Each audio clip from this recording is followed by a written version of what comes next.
के लिए हो रही है। इसलिए मैं जहां भी जाती हूं मैं कहती हूं, ये चुनाव आप अपने लिए लड़िए, आप इस चुनाव को अपने मुद्दों के बारे में बनाइए। एएनआई को दिए इंटरव्यू में प्रधानमंत्री नरेंद्र मोदी ने कहा था कि किसी को डरने घबराने की जरूरत नहीं है, सब लोग सुरक्षित हैं। अगर तीसरी बार मोदी जी की सरकार बनती है तो वो यथावत उसी तरीके। तो उनसे किसी ने पूछा? क्योंकि आप लोग तो पूछते नहीं है। एएनआई का, हाँ, चाहे एएनआई का हो चाहे किसी भी चैनल का हो, आप उनसे पूछते नहीं है।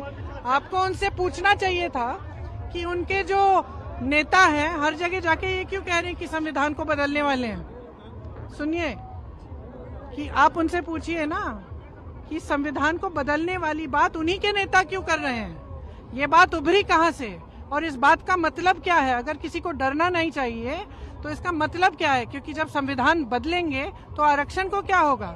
जब संविधान बदलेंगे तो ये जो अधिकार है जो सबका है इस देश में, कि चाहे प्रधानमंत्री हो चाहे छोटे से छोटा किसान हो, उसका वोट का अधिकार है, इसका क्या होगा। तो इसका जवाब देना, ये कहना काफी नहीं है कि डरिए मत, हम तो वैसे भी नहीं डरते। आप तो उत्तर प्रदेश की प्रभारी भी रही हैं, 80 सीटों में कितनी सीटें कांग्रेस और गठबंधन इस बार एक्सपेक्ट कर रहा है? मैं प्रभारी रही हूँ, ज्योतिषी नहीं रही हूँ। पार की बात कह रहा है, ज्योतिषी नहीं रही हूँ, मैं प्रभारी रही हूँ। सीटें अच्छी आएंगी, जनता बदलाव चाहती है। मैं राजस्थान गई, उत्तराखंड गई, जनता में कोई रुझान है, थक गए हैं, वो ऐसी राजनीति नहीं चाहते। देख ली उन्होंने 10 सालों से यही घूम घूम के यही बातें हो रही हैं। लेकिन 10 सालों में किसी आम आदमी की, किसी आम महिला की के जीवन में तरक्की नहीं आ रही है, रोजगार नहीं मिल रहे हैं, महंगाई घट नहीं रही है। अब त्योहार का समय है, रामनवमी है, आज त्योहार का समय है, किसी के पास खरीदने के लिए पैसे नहीं है। चाहे कितने भी लोग परिवार में काम कर रहे हों, पूरा ही नहीं हो रहा है। महंगाई इतनी बढ़ चुकी है, बेरोजगारी इतनी बढ़ चुकी है, हद से ज्यादा। अब इन चीजों के बारे में तो मोदी जी बात नहीं करते। मुझे लग रहा है कि जो मोदी जी के इर्द गिर्द लोग हैं अब तो बताने ही बंद कर दिए, कट गए हैं वो जनता से, क्योंकि जब बहुत सत्ता हो जाती है तो ये अक्सर होता है।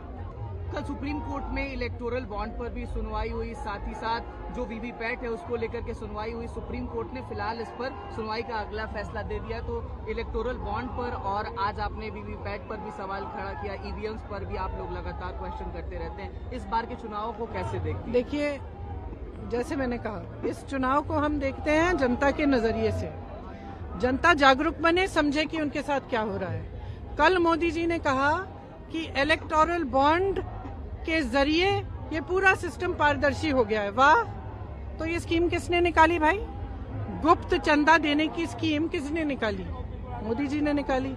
अब सुप्रीम कोर्ट ने कह दिया कि इस गुप्त चीज को आप पारदर्शी करो, जनता के सामने सूची लाओ। पहले तो आपने मना किया कि सूची नहीं मिल रही है, फिर सूची भी सुप्रीम कोर्ट ने कहा कि मिल रही है, नहीं मिल रही है हम नहीं जानते, निकाल के दो दिन में। सूची निकली कि नहीं निकली, उसमें क्या पता चला? उसमें पता चला कि जो कंपनी 180 करोड़ रुपए का काम कर रही है वो आपको 1100 रुपए की चंदा दे रही है।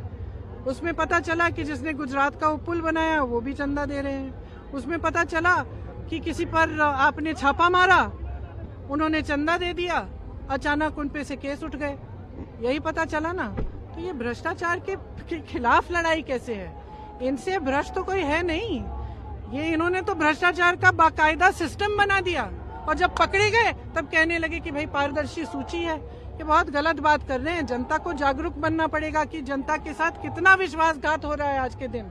सब जितनी भी देश की संपत्ति है वो ज्यादातर इनके बड़े बड़े उद्योगपति मित्रों को दे चुके हैं। ये जहाँ से रोजगार बनते थे वो सारे साधन बंद हो गए हैं। छोटे मध्यम बिजनेस, छोटे छोटे कारोबार, दुकानदार, जो अच्छे खासे बिजनेस चल रहे हैं देश में, तो जो गिने चुने इनके दोस्त हैं, दो चार लोग हैं, उनको पूरी देश की संपत्ति आपने दे दी। इससे बड़ा भ्रष्टाचार बताइए क्या है? इससे बड़ा भ्रष्टाचार क्या है कि आप पैसों के बल पर चुनी हुई सरकारों को आप खत्म कर रहे हैं, तोड़ रहे हैं। इससे बड़ा एक लोकतंत्र में इससे बड़ा भ्रष्टाचार क्या है?